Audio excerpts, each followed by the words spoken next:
Hello. Good evening, all my fans, friends, well-wishers, and all my listeners across the globe. I say good evening, good morning, good afternoon, good night, wherever you are residing. I welcome you all to these wonderful programs. Yeah, with just a quick one. I wouldn't want to take much of our time. You are watching me right here from LITRAIOMB Movement Television. LITRAIOMB Movement Television.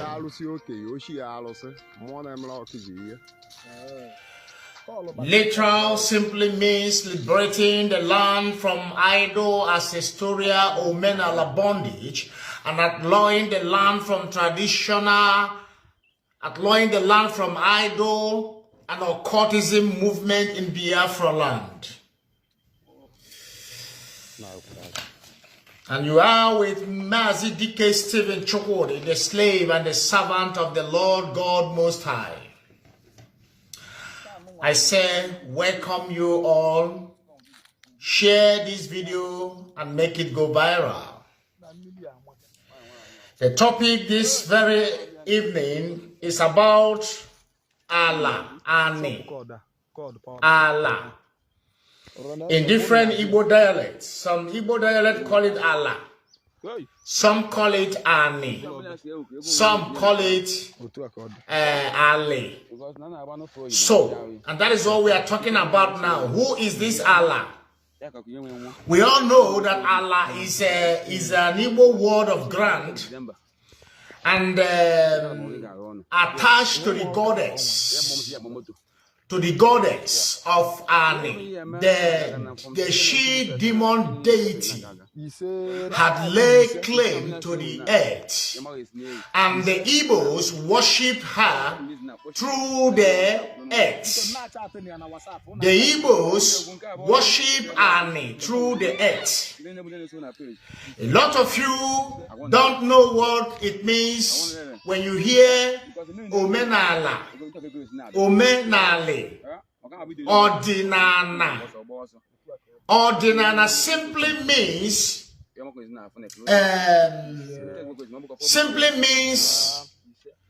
the doing. Omenala simply means the doing of the earth. Ime ome nke ala. Then Odinala, potazirina. Na Odinala. What are the Igbos looking for? What are they looking on the ground? What are they finding on the ground? What are they searching on the ground? O jiriboro ihe niile bụ ala, nsọ ala, imerụ ala. Why is it like that? Why do the Igbos attribute every part of their social life to the ground? Because of what? Because of the worshipping of this very goddess of Odinani. The goddess of Odinani. The mother goddess of Odinani. The witch woman, the dark serpent, the python woman, the crystal woman. So this is the woman that is responsible to the Ani, that the Igbos worship and hold so much honor unto. This is the woman, or this was the woman that the Igbos has been worshipping for decades, for centuries, and for millenniums. Now, The secret of this very omenala is what I want to expose to you at this moment. That is what I want to let you know. And also, this very deity or this very Abarala is also responsible to the worshipping of python snakes, to the worshipping of snakes in Biafra land. She is responsible to the worshipping of python. What am I saying? The Igbos hold python snakes so sacred. They live freely and harmony with the serpent, with the snake. They live harmony and freely with the snake.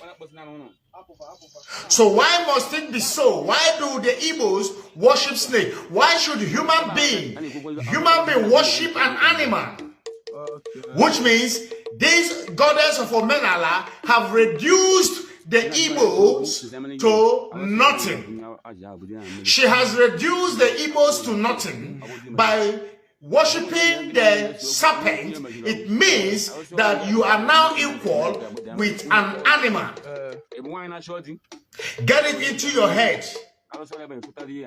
Pythons are among the biggest snakes in the world, and to hunt them is dangerous and risky business. In Africa, ancient rules by pythons for various purposes, ravaging from food, celebrations to even worship. Igbos, including the huge pythons. So, what are we saying? Kedu ihe mere ndị Igbo ji na-efe ala site n'eze nwanyị, site n'agbara nne nwanyị nke ala? Anyị unu were na-efe ala n'aha omenala. Ọ bụrụzie na mmadụ mee mpụ n'obodo, asị na onye a merụrụ ala. Mmadụ megide mmadụ ibe ya, asị na onye ahụ bụ ala ka ọ merụrụ. Mgbe na-ajụ sị, kedu ka mmejọ maọbụ mmegide mmadụ megidere mmadụ ibe ya, kedu ka o siri were gbasata ala? And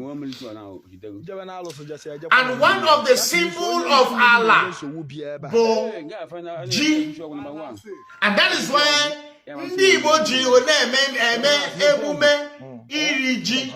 Site n'emume iri ji ahụ ka ha si wee na-echeta, ka ha si wee na-efe njọkọ, ka ha si wee na-efe ajọ mmụọ njọkọ, ka ha si wee na-efe mmụọ ala.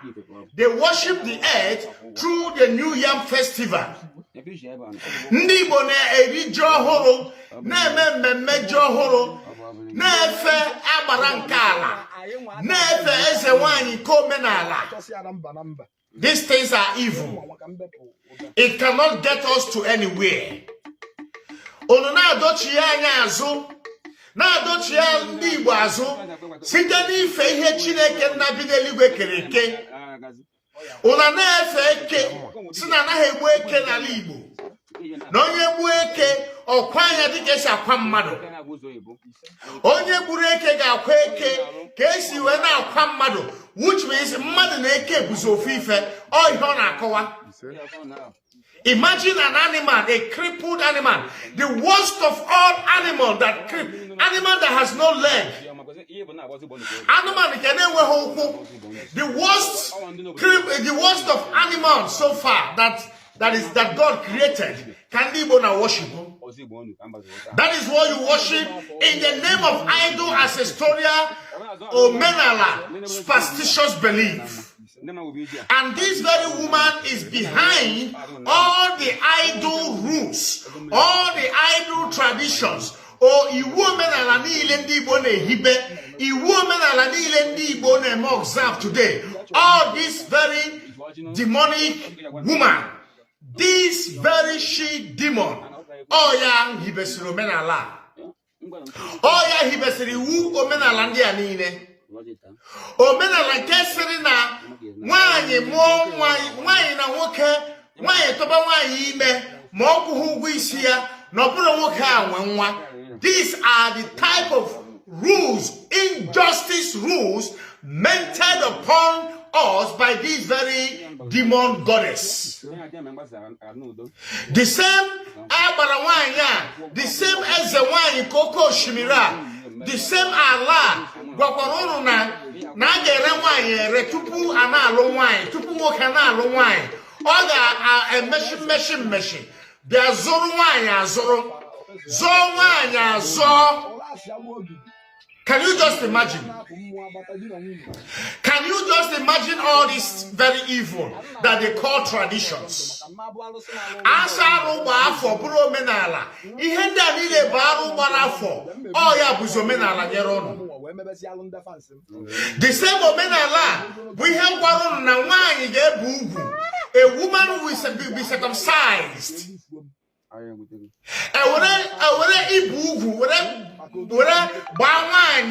Na abarala, they use the circumcision of women in Biafra land to do what? To use as a covenant with this very she demon. The same, this very goddess of Omenala, Yeriwu, Naga Kozu, Ageringo, you eat and marry. You eat and enjoy. You drink to stupor. Nage Sydney now Kwamozu. Nage Memedi Chicha now Kwamozu. The same, this tradition through your so-called ancestor. Because this demon, this she demon, made your forefathers to understand, made them to believe that no yawan na la no yawa bala and na foya ka aneli nde nwuran which is adiala no na foya ka aneli nde nwuran no yawa na echekwa nwata site mgbe amụrụ ya ruo n'ọnwụ ya. Can you just imagine? So this is what I am saying, that all of you, as many of you that believe in this ancestral idol tradition, I want to let you know that you are directly and indirectly worshiping the Python goddess.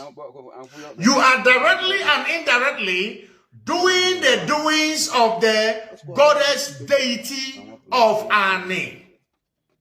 That was exactly what you are doing. You are worshiping the earthly goddess. You are worshiping the earth. The earth, alakinefe. No wonder Ndibo Jazoala. Ihe basara Izoala. Ndibo makesa Azoala. Jirima kihiala. Ne nebuso wahanansi. Ne destroy their fellow human beings because of Anna. Why wouldn't they do that when they worship the earth? You think that Satan has anything, that the demons has anything to offer you? They are only there for destructions. Destructions. All you are not there for. They are not there for anything good. They are not there for your good. Now look at the python.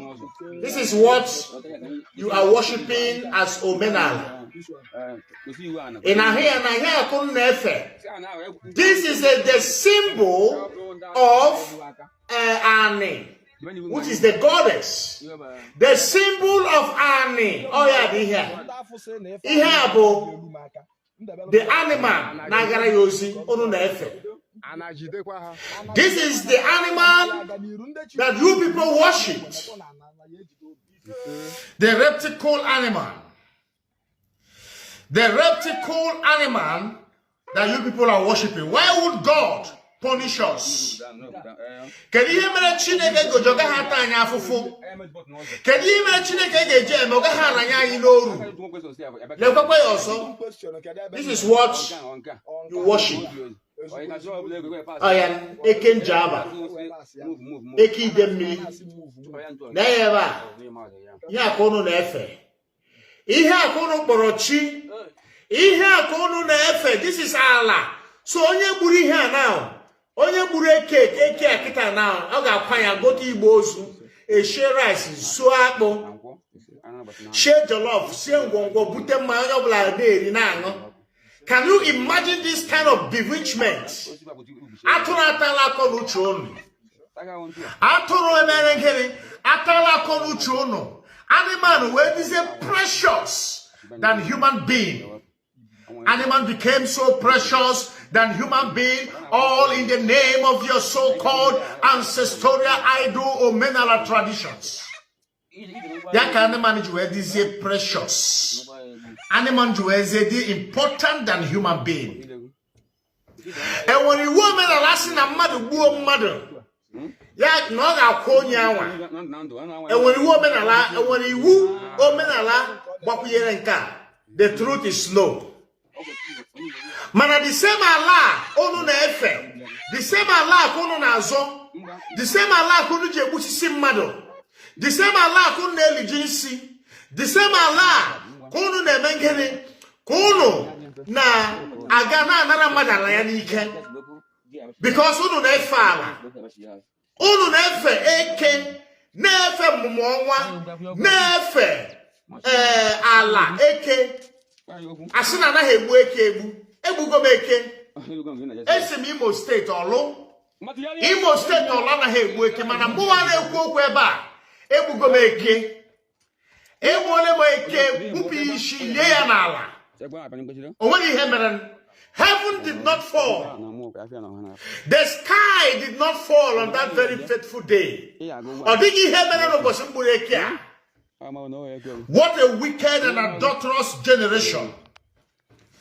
Ono na emo menala we disho menala ike. Dishe ike. Jiro menala na destroy your wound. Ono no papu na emo menala. Ono ebushi onwunu. Na ho menala. Na hangeri. Na ho menala. All right, watch again. You can see the python snake. You can see the Igbo traditional wears. Ndi Igbo efe omenala, but efe odinala. You can see, this is what you are worshiping. If you are still believing on omenala, I tell you, you are possessed by python spirits. If you are still believing in omenala, you are a witch. You have been bewitched by the witch woman, because the symbol of witchcraft is a woman, which is the goddess. The she demon carries the symbol of witch. In a menala, Olujiro ne busisi onwunu, jiri sinaja ne busisi onwunu na ha omenala. Omenala simply means the doing of the goddess demon of sexual immoralities. Madu weko siri were me ihe na adịghị mma n'obodo. Aso merorala, nso ala, which means they are attributing it to desecrating the goddess. Ono na me attribute nobu eze nwanyi ka emeruru. Nobu eze nwanyi ka emejoro. Nobu abara ala ka emejoro. You are attributing the sin that somebody committed by killing somebody or by sleeping with another man's wife.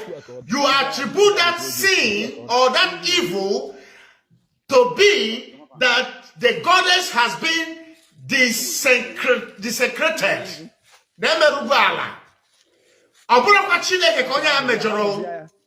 It is not attributed to that somebody have sinned against God or against the man or the woman. No, but Allah. Apoyan so Allah. No bon so Allah.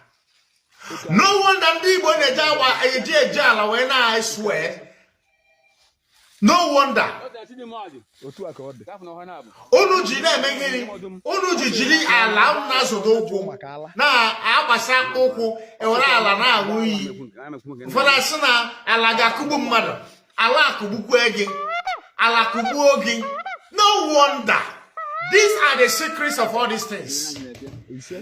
I said ala akụgbukwu egi. What does it mean?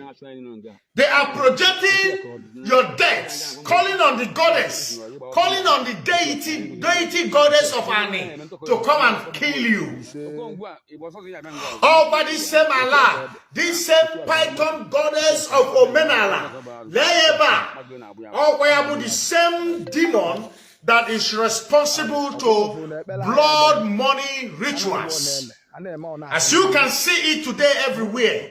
Okite, kana wozikita now.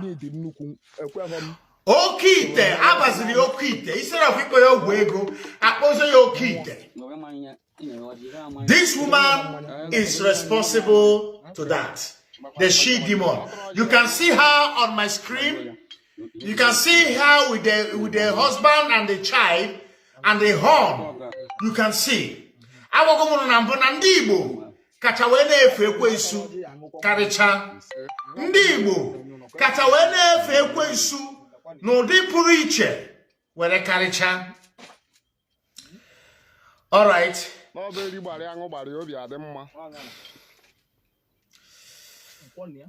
So, biko gbasa n'ozi a ka ọ gaa n'ikuku. Ka o si n'ikuku baa n'ikuku. Let this message go viral. Obara Sunday Igbo na-efe ihe ndị am na-ekwu okwu ya o. Ma ndị Ijo, ma ndị Shekiri, ma ndị Ogoni na Ogoja. In short, ihe akpọrọ 10 states of Biafra. They are all into this idol as historian worshiping. And we need to stand against this very evil. This very evil shall be stopped in the land of Biafra, so that we can sleep with our two eyes and have a peaceful environment that is free from demons, that is free from witches and wizards. That is what we need. And all these idols and shrines shall not be allowed or be accepted in the land of Biafra. Biafra land shall be a land of freedom. It shall be a land that is free from idolatry. It shall be a land that is free from occultism and rituals. This very Abara, Allah, is responsible to occultism in the land of Biafra. She is responsible because she claimed that she gives wealth, that she is a goddess of wealth and fertility. She claimed that she gives child. She claimed that she gives prosperity. This is the demon responsible. Until we rise up against it and eradicate it out of the land of Biafra, before we shall have a very peaceful, spiritual and physical atmosphere, that you will rent a house and you will be prospered in the house you rent. You will rent a shop and you will be prospered in the shop you rent. You will go to bed and sleep with your two eyes closed. A lot of us are here in Europe. They don't want to travel back home again. Many of us are here in Europe. They do not want to travel to their home land again.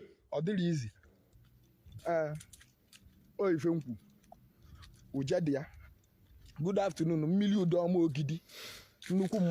All right, let me read. Nembe in Bayelsa State. Nembe in Bayelsa State, though the majority of the people of Nembe are Christians, you cannot separate them for the Python worship. Like I said before, all the eastern region The old Nigeria Eastern region worships this python. Why should we worship a male animal created by God? The most lowest animal so far is what we worship. Why? A crippled animal. Remember what God says in the book of Genesis about the python and the woman and the man. When God were placing curse on them.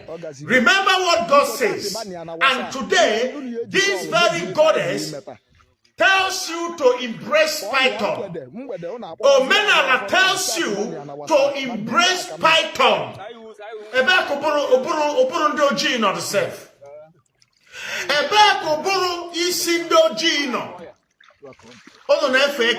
You don't know the gravities of the snake that you are worshiping.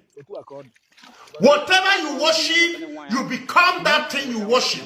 And that is why many of you, thousands and millions of you, are possessed with water spirits.